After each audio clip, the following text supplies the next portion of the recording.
गुरु विष्णु गुरु साक्षात् परमेश्वरा गुरु पार ब्रह्म स्वामी गुरुदेव महेश्वरा। तुमेव माता च पिता तुमेव बंधु च सखा तुमेव विद्या च दर्पण तुमेव मम देव देव देवो। वंदो चरण सरोज गुरु मुदमंगलाकार। जय सेवत नर होते हैं भवसागर से पार। गुरु जी के सिमरन मात्र से नाशत विघ्न तासे सर परम में ध्यावत है सब संत।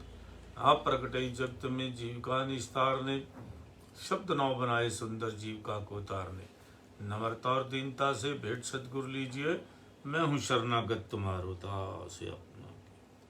बोलो जयकारा बोल मेरे श्री गुरु महाराज की।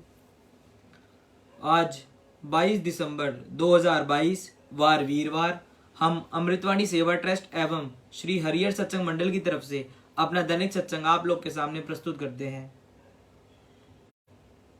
अमृत वचन। दुनिया में रहो मगर दुनिया को अपने मन में मत रहने दो। दूसरों की बुराइयों को विस्मित कर दो। प्रत्येक हृदय में हरि है इसलिए प्रत्येक से सद्व्यवहार करो। गुरु भक्त के लिए नरक है ही नहीं। लोक परलोक में अगर सम्मान चाहते हो तो गुरु शब्द से मन को जीतो। सत्संग में अंधा भी आंखों वाला हो जाता है अर्थात उसके दिव्य चक्षु खुल जाते हैं। कुसंग नेत्र वालों को भी नेत्रहीन बना देता है अर्थात अज्ञानता का पर्दा उसके नेत्रों पर आ जाता है। जो समय साध संगति में व्यतीत हो उसे ही सफल व सार्थक समझना चाहिए। आलस्य और वाद विवाद परमार्थ के मार्ग में शत्रु के तुल्य हैं। मृत्यु को सदैव स्मरण रखना चाहिए। मन को सुमिरण में और इंद्रियों को सेवा में संलग्न रखो। मैं और कामनाओं के जाल को तोड़ो तो स्वतंत्रता उपलब्ध होगी। मन कामनाओं में भटकता फिरे और बाहर से समाधि लगाकर बैठना या जप तप करना परमार्थ नहीं है। जहां हठ योगी और तपस्वी हजारों जन्मों में नहीं पहुंचता वहां सच्चा प्रेमी पलक भर में पहुंच जाता है। भक्ति करनी है तो किसी से शत्रुता या वैमनस्य ना रखो। चिंता मत करो। संकट के समय श्री सद्गुरु से प्रार्थना करो। कठिन कार्य भी सरल हो जाएगा। तुम अपने को अधिकारी बनाओ तो अधिकार तुम्हारा द्वार स्वतः खटखटाएगा। विकार को विष तुल्य जानो। जैसे थोड़ी विष शरीर को नष्ट करता है उसी प्रकार थोड़ा विकार भी रूहानियत को विनष्ट करता है। जो कुछ हो रहा है उसे मालिक की मौत समझो। प्रभु प्रेम में यदि अश्रु बहाए तो मन निर्मल होगा। संत का वचन सच्ची शक्ति के भंडार में से आता है। जो उस वचन को मानता है उसमें वह शक्ति प्रविष्ट होती है। प्रेम की शक्ति बरजोरी से श्रेष्ठ है। सद्गुरु का शब्द अक्षरों में नहीं आता। वह शक्ति समस्त जगत का आधार है। जैसे जैसे उसमें मन लगेगा रूह शक्तिशाली होती जाएगी। संतों की आज्ञा मानने से ही उनकी कृपा आप पर होगी ना कि केवल वाणी पढ़ने से। सर्दी गर्मी मान अपमान सहन कर लो। विजय पतन दोनों में प्रसन्नता व गम से रहित रहो। प्राय लोग संतान स्वास्थ्य या धन का बढ़ना ही अपना भाग्य समझते हैं परंतु भाग्यवान वे हैं जिनका मन नाम में तल्लीन है और आशाएं तृष्णाएं समाप्त हो चुकी हैं। मालिक को अंग संग जानकर निर्भय रहो और वैमनस्य ना रखो। घृणा पर प्रेम से विजय प्राप्त कर सकोगे। तुम अपना मन पूर्ण रूप से सद्गुरु शब्द में लगाओ तो तुम्हारे शेष समस्त कार्य प्रकृति की शक्तियां करेंगी। जो आपसे घृणा करते हैं या आपको कष्ट देते हैं उनके लिए भी मालिक से दया याचना करो। मन में अगर कोई समस्या हो तो मालिक के प्यारे से मिलो तो समस्या सिद्ध हो जाएगी। प्रभु में जितना तुम्हारा विश्वास होगा उतनी ही तुम्हें सफलता प्राप्त होगी। संशयी मनुष्य ईश्वरीय कृपा प्राप्त नहीं कर सकता। पल पल में यही चिंतन कर कि मालिक मेरे साथ है। मनुष्य से मांगना छोड़कर मालिक से याचना करो। उन्हें हितैषी समझकर उनके श्री चरणों में यही प्रार्थना करो कि जो मेरे लिए उचित है वही मुझे प्रदान करें। अधिक सुनो और कम बोलो। सत्य मार्ग पर पदार्पण किया है तो अटल निष्ठा को धारण करो। जैसे शारीरिक रोग से मुक्त होने के लिए डॉक्टर का आश्रय लेना पड़ता है, इसी प्रकार आत्मिक कष्ट से मुक्ति प्राप्त करने के लिए स्वयं को पूर्ण सद्गुरुदेव को समर्पण करना पड़ता है। जैसे सूर्य के सामने अंधकार नहीं ठहर सकता, वैसे ही विश्वास के आगे भय भी नहीं ठहर सकता। यदि तुम भक्ति मार्ग पर चलते हुए किन्हीं कष्टों में से गुजरते हो तो ये निश्चय कर जानो कि वह मार्ग परम सुख की ओर ले जा रहा है। बोलो जयकारा बोल मेरे श्री गुरु महाराज की जय। बोल साचे दरबार की जय। सत्संग अमृतवाणी। कबीर ये मन लालची, समझे नहीं गवार, भजन करन को आलसी, खाने को तैयार।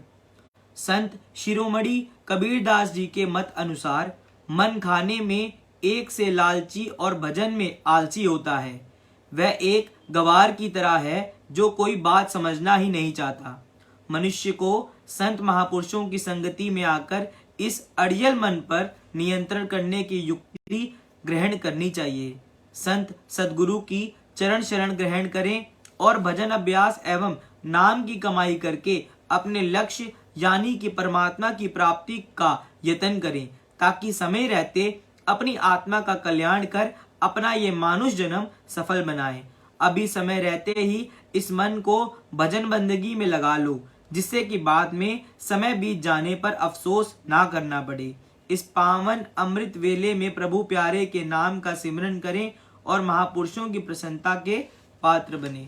बोलो जयकारा बोल मेरे श्री गुरु महाराज की जय। बोल साचे दरबार की जय। सत्संग मानव धर्म का उपदेश। एक बार श्री महाराज जी जयपुर में मोती डोंगरी में पधारे और वहां देखा कि एक ब्राह्मण एवं ब्राह्मणी दरिद्रावस्था में जीवन व्यतीत कर रहे थे। आपको उनकी इस दयनीय अवस्था पर करुणा हो गई और उनके घर स्वयं पहुंच गए। दरवाजा खुलने की आहट सुनकर ब्राह्मण ने कहा, कौन है भाई, कौन है? जब उसने श्री गुरु महाराज जी के दर्शन किए तो कहने लगा, बाबा हम किसी अतिथि का सम्मान नहीं कर सकते। भगवान की दया बस इतनी ही है कि बस पेट भर लेते हैं और सो जाते हैं। आपको भोजन चाहिए तो कृपया किसी अमीर के घर चले जाओ। श्री गुरु महाराज जी ने फरमाया, ब्राह्मण सो नहीं, जागो, स्वयं जागो और दूसरों को जगाओ।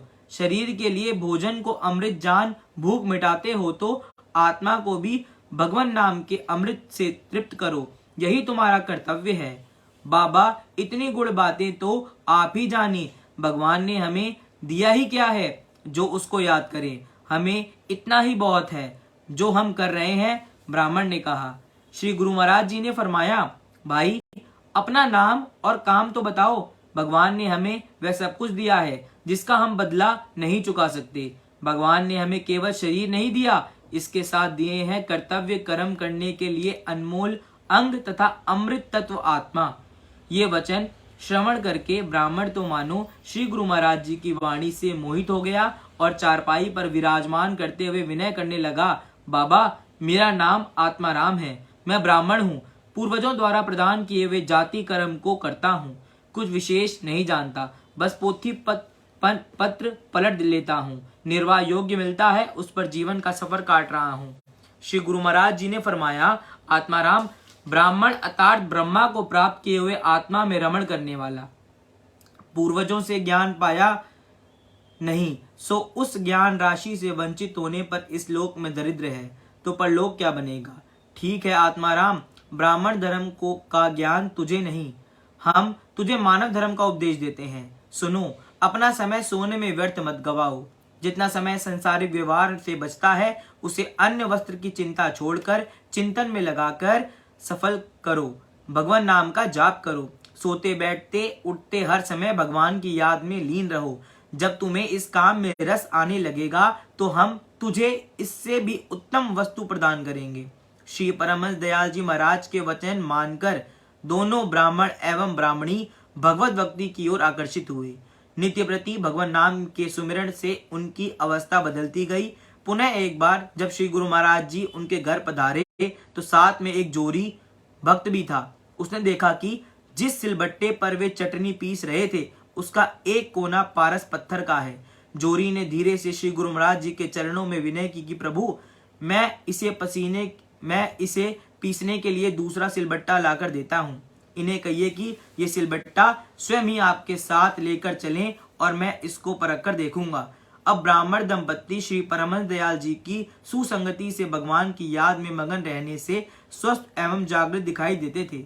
जोरी के कथन अनुसार उन्हें दूसरा सिलबट्टा देकर उस दंपत्ति को एवं उनके सिलबट्टे को साथ लेकर श्री गुरु महाराज जी जोरी के घर पहुंचे। जोरी भक्त ने लोहे का थोड़ा सामान एकत्र किया और सिलबट्टे के चारों ओर रगड़कर देखता गया। जिस कोने पर उसे विश्वास था कि यहाँ पारस पत्थर है, उसे कोने पर रगड़कर देखा तो लोहा सोना बन गया। श्री गुरु महाराज जी ने फरमाया, आत्माराम, ये तुम्हारे घर में बड़ा पत्थर था, परंतु तुम्हें इसकी पहचान नहीं थी।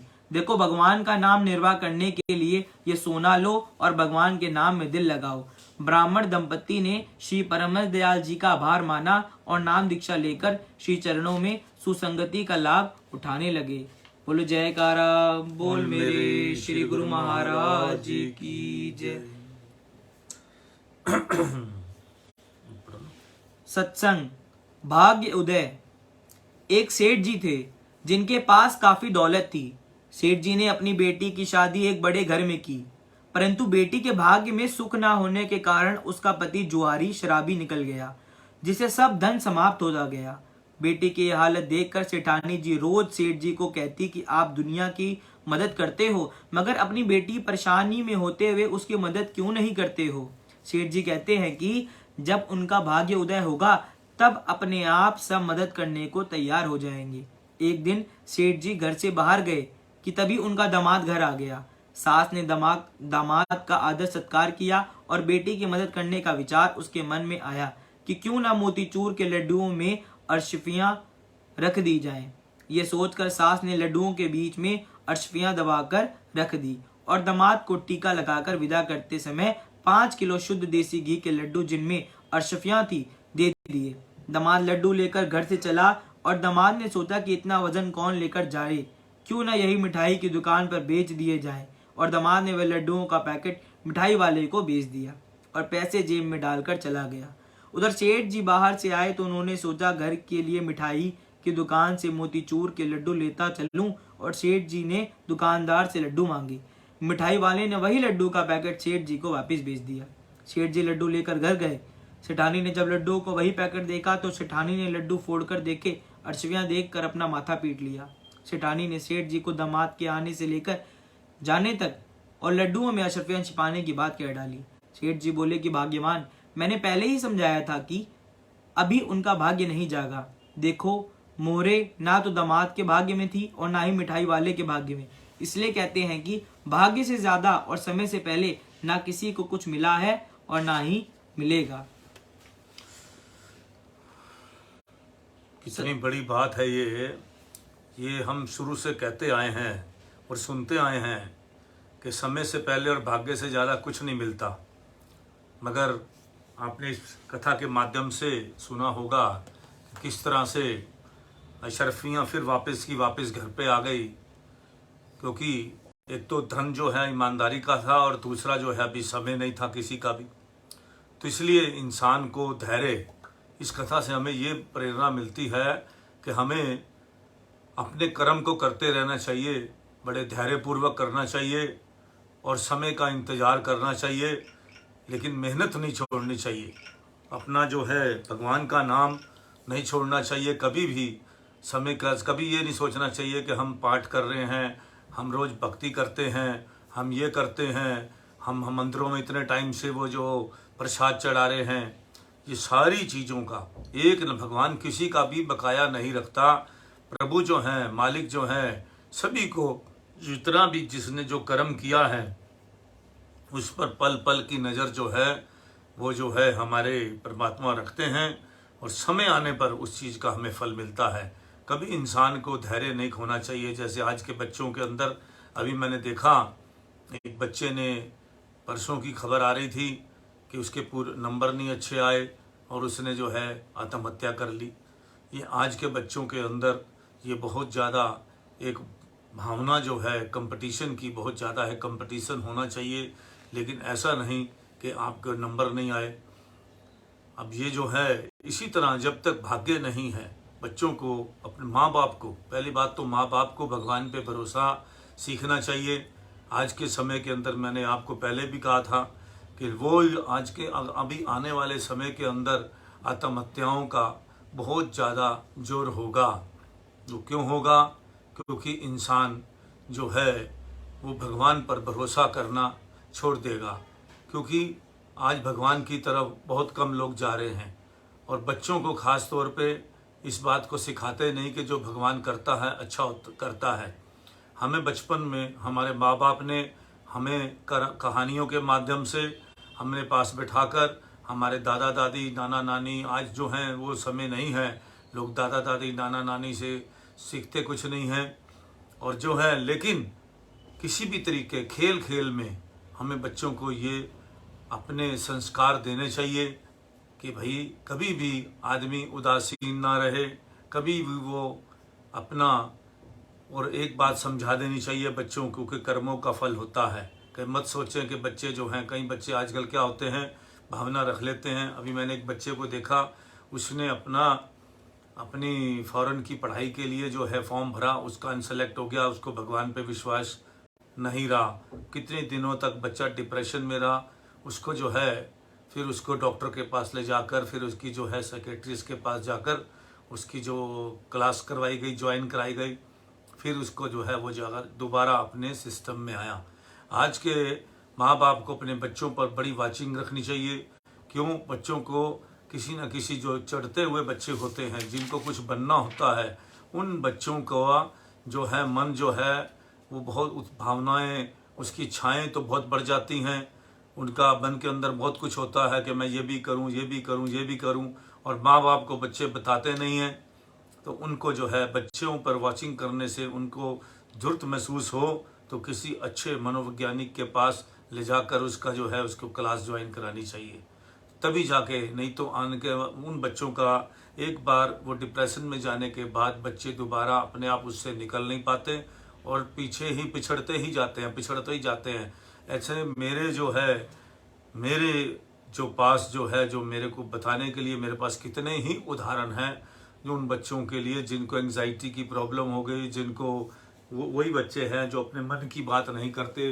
पहले जो है अपने मन की बात कर लेते थे, दोस्तों से शेयर कर लेते थे। आज वो बच्चे जो हैं अपने मन की बात किसी से शेयर नहीं करते, क्योंकि वो जाते ही नहीं ऐसी जगह पर जहाँ उनको कंफर्ट लगे। तो सत्संग में जाएंगे बच्चे, भगवान के सत्संग के ऊपर तभी विश्वास होगा जब वो सत्संग सुनेंगे। और जब माँ बाप को ही सत्संग नहीं आता, आज के समय के अंदर हमारे दरबार की ही किताबें, हमारे अपने आनंद संदेश, हमारे जितने भी हैं, इतनी विद्वानियत के भरी हुई, हमारे जो वचनों से भरी हुई जो हैं हमारी पुस्तकें हैं, जिसका हमें ज्ञान ही नहीं होता, और हम अपने घर में उनको ले जाकर पढ़ते भी नहीं हैं, उनको एक ठिकाने में रख देते हैं। उसके बाद अपने बच्चों को भी नहीं बताते कि इस किताबों के अंदर एक एक कहानी के अंदर कितना गुण है। आज हमारे पास इतना खजाना है, हमारे महापुरुषों ने जो हमें लिख रखा है, इतना टाइम लिख कर हमें जो है अपने उसको एक धागे में पिरोकर हमें जो दिया रखा है वो उस खजाने को, मगर हमने कभी उनको खोल कर नहीं देखा। आज उन्हीं में से मैं आपको वचन सुनाता हूँ, उन्हीं पुस्तकों से हम अमृतवाणी जो की कलेक्शन करते हैं, कि जिस तरह से तभी इन बच्चों को विश्वास होगा। जब आप खुद विश्वास नहीं करोगे तो बच्चों को कहाँ से विश्वास होगा। इसलिए महापुरुषों के वचन हमेशा पढ़ते रहना चाहिए। आज मैं आपको एक वचन जो है महापुरुषों के, अपने दूसरी पातशाही जी महाराज जी के, और वचन सुनाता हूँ। जैसे लोहे के टुकड़े को यदि प्रतिदिन गंगा जल से धोया जाए, या रेशम में लपेट कर रख दिया जाए, अथवा जवाहरात की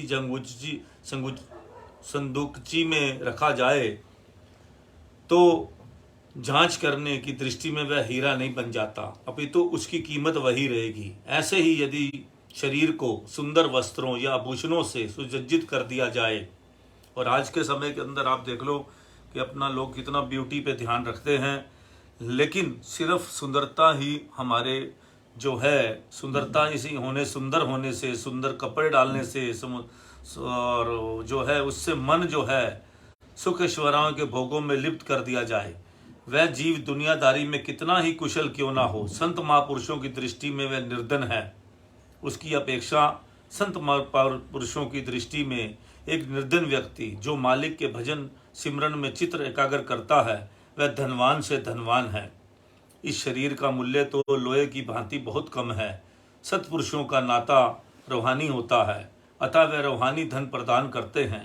भक्तिमान जीव ही उन्हें प्रिय हैं। केवल शरीर तथा शारीरिक भोगों में आसक्त जीव को सत्पुरुषों ने लोहे के समान कहा है। यह शरीर क्षणभंगुर है। इस शरीर की सुंदरता जो चांद इस शरीर की सुंदरता जो चांद को भी मात करने वाली हो, एक दिन मिट्टी में मिल जाएगी। चाहे इसे हम कितना सवारो, आभूषणों से सुसज्जित करो, परंतु यह शरीर अंत में राख की मुट्ठी के सिवा कुछ नहीं। इसका ज्ञान केवल संत महापुरुषों को ही है। साधारण जीव इस स्तर की बुद्धि नहीं रखते। प्राय देखा जाता है कि संसार में प्रत्येक प्राणी शारीरिक सुख ऐश्वर्यों के साधन जुटाने में ही लगा हुआ है। आत्मिक आनंद जो कि उनके लिए आवश्यक है कि और किसी का भी ध्यान नहीं जाता। इस शरीर के लिए उत्तमोत्तम खाद्य पदार्थ, वसन तथा निवास के लिए हर समय सामान एकत्र करने की धुन सवार है। इसे यह विदित ही नहीं है कि जिस शरीर के लिए इतनी दौड़ धूप कर रही है, उसने एक दिन मिट्टी में मिल जाना है। शेष रूहानी धन भजन अभ्यास की कमाई ही अपनी निजी पूंजी है। कुमार कितनी ही सुंदर चित्रकारी से बर्तन क्यों ना सजाए, है तो वह अंत में मिट्टी ही। जरा सी ठोकर लगी कि मिट्टी में मिट्टी मिल गई। संत जगजीवन साहिब जी फरमाते हैं, मृत मंडल को थिर नहीं, आवात सो चली जाए, गाफिल हवे फंदा परयो, जहां ता गयो बिलाए। इस मृत्यु लोक में किसी ने भी स्थिर नहीं रहना। जो आया है उसने जाना है। जो जीव मालिक की भक्ति से गाफिल होकर समय व्यतीत कर देते हैं, वह 84 के फंदे में भटकते रहते हैं। संत महापुरुष ही इस लोहे रूपी शरीर में छिपे हुए आत्मा रूपी हीरे की परख कराते हैं। नाम सिमरन की कसौटी से आत्मा चाहे कितने मलिन आवरणों से ढकी हुई हो, फिर भी वास्तविक आनंद और आंतरिक खुशी तो आत्म ज्योति का दीदार कर लेने में है। आत्मा हीरा है, उसका मूल्यांकन नहीं किया जा सकता। अतएव इस हीरे की परख नाम की कमाई से करनी है। अविवेक में समय ना बिताते हुए सत्पुरुषों की पावन संगति से इस अनुपम हीरे की संभाल ही मानव का असली कर्तव्य है। सत्संग क्यों करते हैं? उस सत्संग का मतलब होता है हमें अपने मन की जांच, हमें जो मन सोचता है उसकी जांच सत्संग के साथ करनी चाहिए। जो हम अमृत वचन जो हैं आपको सुनाते हैं, उसकी जांच हमेशा अपने मन के साथ करनी चाहिए। क्या हम उसके अनुकूल, उस वचनों के, उन महापुरुषों के वचनों के अनुकूल चल रहे हैं या नहीं चल रहे? अगर नहीं चल रहे तो समझो कि हम खड्डे में जा रहे हैं। और अगर उस वचनों के अनुकूल हम चलते हैं, हम सही जा रहे हैं, तो हमारा मन, आत्मा खुश होती है कि हम उसके अनुकूल चल रहे हैं। तो इसीलिए उन वचनों के प्रतिकूल अगर हमारा मन चलने लग जाए, इसलिए सत्संग में हमेशा अपनी परख करते रहो कि हम कुछ नाम जपते हैं कि नहीं। अभी कुछ समय से हम सत्संग हमने बंद कर दिया, 3-4-5 दिन से हम नहीं कर पाते। ये भी इसके पीछे कई बार तो कारण होता है और कई बार हम आलस कर जाते हैं। और आलस करने के बाद जब फिर दोबारा सत्संग शुरू करते हैं तो हमें लगता है कि हमने इतने दिन जो है व्यर्थ गवा दिए, हमने बहुत नुकसान कर दिया। आज मुझे ऐसा बहुत फील हो रहा है, 3-4 दिन से हम सत्संग नहीं पा पाए, जबकि हमारे पास टाइम भी था। तो आज मैं इस बात को कभी भी नकारता नहीं हूँ। समय होने के बावजूद हम सत्संग नहीं कर पाए। आज मुझे इस बात की बड़ी गिल्टी है। सत्संग सुनने के बाद मुझे लगा कि मैंने एक अनमोल घड़ियाँ जो हैं, आज के बाद कोशिश मेरी होगी कि मैं हमेशा सत्संग से दूर ना रहूं।